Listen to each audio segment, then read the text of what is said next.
Je vais te montrer comment j'ai accompagné Jérémy pour lancer sa startup Local Panier qui lui a permis de générer ses premiers revenus. Jérémy, il a une idée d'application mobile qui permet de mettre en relation des consommateurs et des producteurs locaux de fruits et légumes par exemple. Et il faut savoir qu'il n'avait pas les connaissances ni les compétences requises pour lancer un projet de cette envergure et c'est pour ça qu'il m'a contacté. Et dans cette vidéo, justement, je vais te montrer comment j'ai accompagné Jérémy pour qu'il puisse lancer cette startup. J'ai suivi 9 étapes. Alors, je vais commencer par la première étape qui est l'étude de marché. L'étude de marché, elle a été assez simple. On allait sur internet et on a regardé et qu'est-ce qu'il y avait comme concurrent.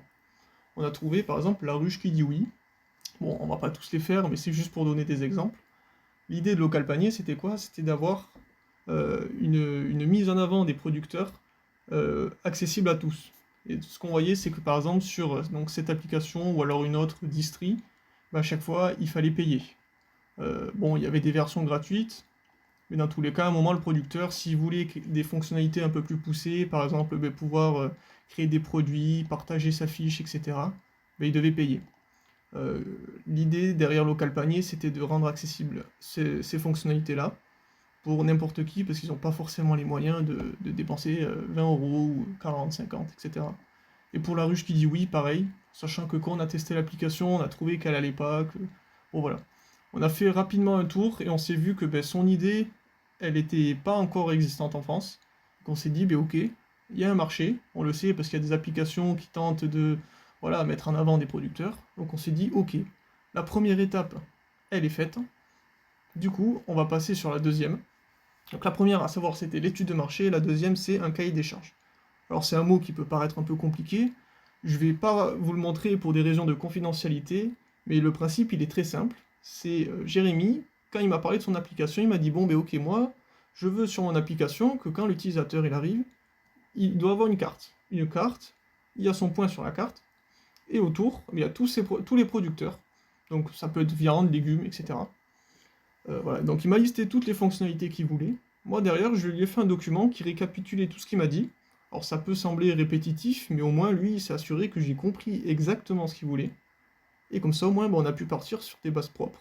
Comme ça au moins, j'ai pu aussi lui donner un planning, quand le projet allait commencer, qu'est-ce que j'allais faire, à quel moment, quand c'est qu'il allait avoir l'application déterminée.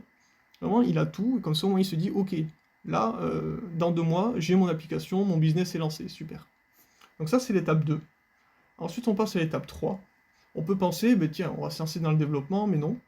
Il y a 2 autres étapes. La première, c'est de créer une landing page. Alors, encore un mot compliqué, non, c'est très simple, vous allez voir. C'est de créer un site internet qui présente l'application. Alors, vous voyez, au début, on a fait ça. On a mis ben, les valeurs de local panier, etc. Bon, je ne vais pas tout présenter. Mais l'idée, c'était de montrer que l'application, elle allait exister, et au moment où des utilisateurs allaient cliquer sur le bouton, par exemple, télécharger l'application, vu qu'elle n'existait pas encore, ça allait ouvrir une pop-up pour dire, ben, l'application, si vous la voulez, inscrivez votre email et nous on vous recontacte dès qu'elle est disponible. En faisant ça, déjà de base, naturellement, via le référencement sur Internet, il y a eu quelques personnes qui sont tombées sur ce site et qui se sont inscrits. Mais il y a aussi ben, Jérémy, lui, il est allé voir son entourage, les gens qu'il connaissait, il leur a parlé de l'appli, ils sont allés sur ce site et ils sont inscrits. Ce qui fait que, naturellement, au bout de quelques mois, l'application a pu sortir et on a pu directement avoir entre 20 et 30 utilisateurs. C'est pas n'importe quel utilisateur, ce sont des testeurs qui, justement, ils étaient là avant que l'application se lance et c'est ce qui va permettre de donner des avis vraiment très constructifs. Et c'est ça qu'on cherche via cette landing page, c'est avoir ben, des early customers, on appelle ça, pour avoir ben, des retours et pouvoir améliorer cette application. Donc ça, c'était l'étape 3, qui est la landing page. La 4, c'était de faire des maquettes. Donc vous le voyez là, on a un exemple de la maquette. C'est visuellement à quoi elle va ressembler cette application. Parce qu'avant de développer, il faut qu'on s'accorde sur ben, la couleur, qu'est-ce qu'il va y avoir en premier, etc. Donc ça, je peux vous montrer. Ça ressemblait à ça. Donc ben, concrètement, ça va ressembler exactement à ce que l'application sera. Donc ben, on a voilà, une page d'accueil, du texte. Voilà, donc tout ça, c'est ce que j'ai fait. Et ensuite, ben, je l'ai envoyé à Jérémy pour que justement il me dise ah oui, tiens, ça c'est bien, ça, ce bouton, je l'aimerais plus gras, plus. Voilà. On a fait plein de modifications. Il faut savoir que c'est un travail qui prend du temps, mais au moins quand on a commencé, ben, on savait, enfin lui, il savait qu'est-ce qu'il allait avoir, vu que c'était là, c'était visible. Et moi, ben, ça va beaucoup plus vite parce que je sais exactement quoi faire. Donc voilà, un petit aperçu rapide.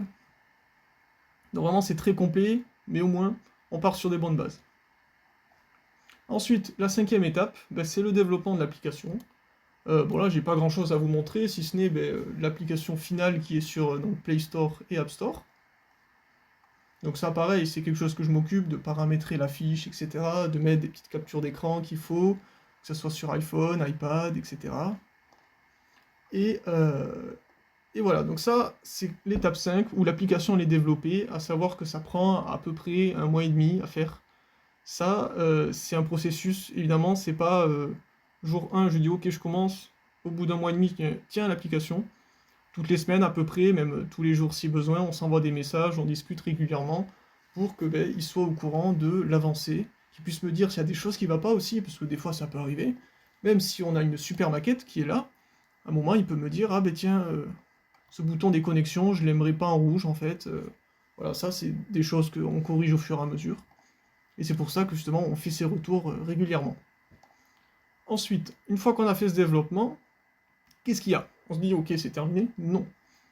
Il faut s'assurer que le site web et l'application soient visibles, bien visibles, sur Internet. Donc qu'est-ce qu'on a fait? Ben, sur le site, c'est pas compliqué, j'ai fait une stratégie qu'on appelle du SEO. C'est tout simplement pour avoir une meilleure visibilité sur Internet. Pour vous montrer, au début, quand on écrivait applications producteurs locaux, et il y avait plein de sites qui apparaissaient, mais pas Localpany évidemment, parce que ça met du temps. Au bout de plusieurs mois, quand on écrivait applications producteurs locaux, on n'avait toujours pas le site web, ok, mais au bout de 6 mois, ça a commencé, parce qu'en fait les gens, ben, ils venaient sur l'application, ils téléchargeaient l'application, et ça Google, il le voit, et il s'est dit, ok, les gens ils viennent, ils interagissent avec le site, ça veut dire que c'est un bon site. Et du coup, ben, on n'est pas premier évidemment, parce que ben, y a des gens qui sont là depuis bien plus longtemps que ça, mais si on descend un peu, on voit que Localpany est là, il est 1, 2, 3, 4, 5, 6, 7, il est 8ème. À savoir que il est aussi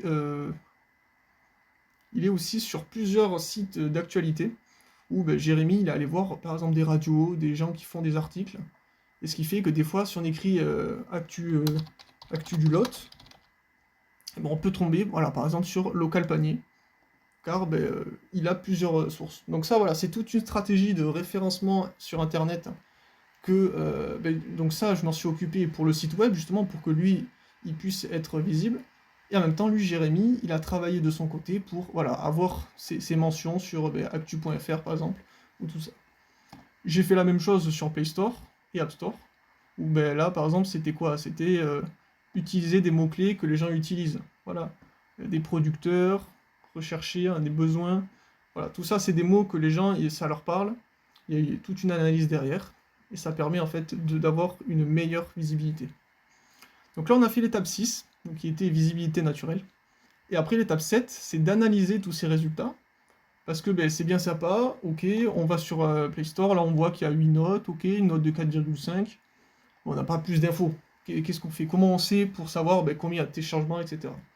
Il y a plusieurs méthodes, mais moi ce que je conseille et ce que je propose, c'est de faire un panneau, on va dire 100% sur mesure, que ben, je fais. Et donc, je l'ai fait pour Jérémy. Je ne vais pas vous montrer les données de cette startup-là. Je vais vous montrer une que j'ai faite pour une application de moi. Voilà, donc ça, c'est des données, c'est les miennes, donc voilà, je les partage si j'ai envie.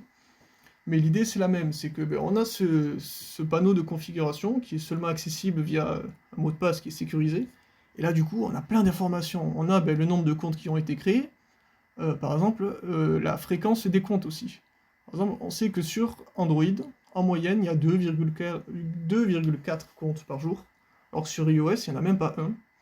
Donc ça, c'est des infos qui, ben, on se dit, ok, à quoi ça sert, mais en fait, c'est très important. Parce que si, par exemple, on va parler de l'application, on va d'abord dire, oui, cette application est disponible sur Android et iOS. On va d'abord appuyer sur le fixe Android, parce qu'on sait qu'il y a beaucoup plus d'utilisateurs Android.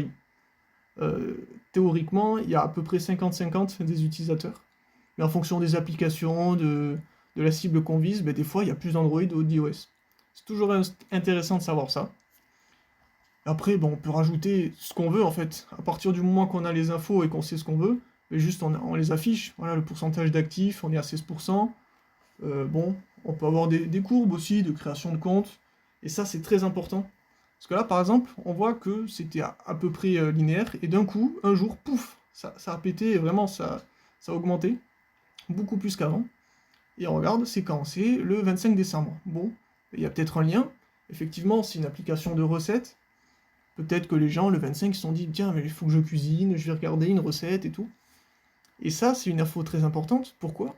Parce que le jour où on veut lancer une publicité, si on la lance à un moment creux comme ici, imaginons, on va faire, je sais pas, x2 par rapport à l'existant, ben ça va pas être énorme. Alors que si déjà de base, les téléchargements réguliers, ils sont énormes, si on fait x2, ça va exploser encore plus. En fait, c'est exponentiel. C'est pour ça que c'est important de savoir ces pics et d'essayer de voir au fur et à mesure des mois s'il y a des logiques.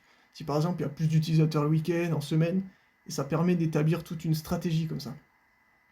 Voilà, donc ça c'est toute la partie analyse de statistiques. Ça pareil, c'est quelque chose que je propose entièrement, c'est sur mesure, et vous voyez c'est simple.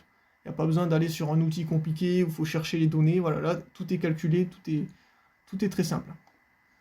Ensuite, on a l'étape 8. L'étape 8, c'est la maintenance. Donc une fois qu'on a tout ça, il faut savoir qu'est-ce qu'on fait sur cette application. Parce que on a beau avoir une super idée, on ne sait pas si cette appli, elle va exactement coller avec les besoins. Et en général, spoiler alerte, non. Voilà, c'est très simple. C'est parce que on a, même si on a l'idée et qu'on sait que ça va servir, on n'est pas le marché. C'est le marché qui décide qu'est-ce qu'il faut pas. Et c'est pour ça que c'est important pour donc, le développeur, moi, et aussi la startup, de continuellement améliorer le produit. Donc je vais vous donner un exemple très simple donc, pour cette application. Donc pour Local Panier, eux, ce qu'ils ont fait, c'est qu'à la base, donc comme je vous ai parlé de, par exemple, la ruche qui dit oui ou Distri, eux, ils avaient des formules de paiement, ce qui fait que eux, ils généraient des revenus de cette façon-là. Les producteurs, ils s'inscrivaient et ils devaient payer. Donc ça, ok, c'est simple à comprendre, c'est mis en place, et pour eux, ça a marché, faut croire. Là, il n'y avait pas ce système-là. Donc comment Local Panier va faire pour générer des revenus? La première idée, c'était, eh bien, on va mettre un système de boost de visibilité, où l'utilisateur, il va payer 10, 15, 20 euros par mois, et il sera beaucoup plus visible que les autres. Alors je vais vous montrer à quoi c'était censé ressembler. Alors ça ressemblait à ça, quelqu'un qui paye a cette espèce de couronne en or autour de son logo, qui lui permet en fait d'être plus visible. Vous voyez, quand on regarde toute cette masse, il y en a un qui ressort. Et c'est ça qu'on voulait que les utilisateurs fassent, et se disent, oh ok, si je paye, je peux avoir plus d'utilisateurs, plus de visiteurs chez moi, et du coup probablement faire plus de chiffre d'affaires. Donc ça c'était la première idée, on l'a lancé sur le marché, les gens ont téléchargé l'appli, etc. Il y a eu plein de comptes qui se sont créés, mais au final, personne sur 10 000 utilisateurs, il n'y en a pas un qui a payé ce boost. Donc on s'est dit, ok, si sur 10 000 utilisateurs, il n'y en a pas un, ce business model, donc cette façon de générer des revenus, elle va pas. Ça sert à rien de persister, faut changer. Donc on s'est dit, ok, les gens ils sont pas prêts à payer. Alors on a fait des suppositions, par exemple c'est parce que Local Panier est pas assez connu encore. Voilà, elle a à peine 15 000 utilisateurs, donc c'est déjà très bien, mais c'est pas extraordinaire, et ce qui fait que les gens ils se disent pas, tiens si je paye 20 euros, derrière moi je vais être rentabilisé. Donc c'est pour ça qu'au début il a fallu qu'on trouve un autre moyen de générer des revenus, parce que sans revenus la startup au moment elle s'écrase, voilà, à un moment il faut passer par là. Donc on s'est dit, ok, qu'est-ce qu'on peut faire? On voulait pas mettre des pubs génériques parce que ça détruit un peu l'expérience utilisateur, mais eux ils se sont dit, tiens, pourquoi on ferait pas des partenaires? Alors, ils sont allés en interne, voir des gens qui connaissaient, ils se sont dit, est-ce que tu veux payer pour être visible sur l'application? Et l'idée, c'était par exemple de trouver ces entreprises-là, et elles vont payer une certaine somme pour être visibles. Alors par exemple, on a ici une section partenaire où voilà, il y a tous les gens qui paieraient, etc. Et ça a directement marché parce que dès qu'ils l'ont sorti, ils ont eu un premier partenaire, deux, trois, et comme ça, ils ont pu générer quelques revenus qui leur ont directement permis de faire d'autres mises à jour, d'améliorer le produit, etc. Donc voilà, ça c'est un exemple de maintenance, c'est-à-dire ils font une fonctionnalité, ils voient que ça marche pas, au lieu de se dire oh non, c'est voilà, et de suite ils rebondissent et ils en font une nouvelle. Et c'est ça l'idée de cette maintenance, c'est corriger jusqu'à ce que l'application elle soit parfaite et que le marché soit content de ça. Donc ça c'était l'étape 8, l'étape 9, local panning n'y est pas encore, mais l'idée c'est de lancer cette application à grande échelle, parce que, peut-être que vous le voyez, mais en gros, vu que c'est une application locale, en fait on voit qu'il y a un maximum d'utilisateurs qui est dans la région du sud-ouest, et l'idée c'est d'étendre ça à toute la France, et pourquoi pas même l'Espagne, l'Italie, etc. Donc ça, ils en sont pas encore, mais il faut savoir aussi que c'est quelque chose que j'accompagne aussi, surtout pour tout ce qui est levée de fonds, où moi je peux faire des visios avec vous pour s'il y a des questions techniques, etc. C'est mon domaine, donc voilà, ça permet de rassurer et peut-être de débloquer un fonds qui n'aurait pas été débloqué sinon. Voilà, donc ça c'était les 9 étapes qui ont permis à Local Panier du coup de générer ses premiers revenus en faisant tout ce qui est partenariat, etc. Si tu es dans le même cas que Local Panier et que tu as ces 3 prérequis, à savoir une idée d'application innovante, qui est plus ou moins finalisée, dans tous les cas moi je suis là pour la terminer et même la rendre réelle. Si tu as ce deuxième aussi prérequis qui est tu n'as pas les compétences et les connaissances requises pour réaliser un projet de cette envergure, et le plus important selon moi, il faut que tu sois motivé à lancer ou même relancer un business. Bon, si tu es arrivé jusqu'ici dans la vidéo, c'est que tu l'es. Je te propose de prendre rendez-vous avec moi pour qu'on en discute. Ensemble, on peut lancer ta nouvelle activité innovante. Petite précision, puisque je m'occupe seul de toutes ces étapes et que je n'ai pas la capacité de me dédoubler malheureusement, je limite volontairement mon nombre de nouveaux clients à un seul par mois. Donc ne rate pas cette opportunité et clique sur le lien en dessous de la vidéo pour lancer ton business en moins de 2 mois. A très vite!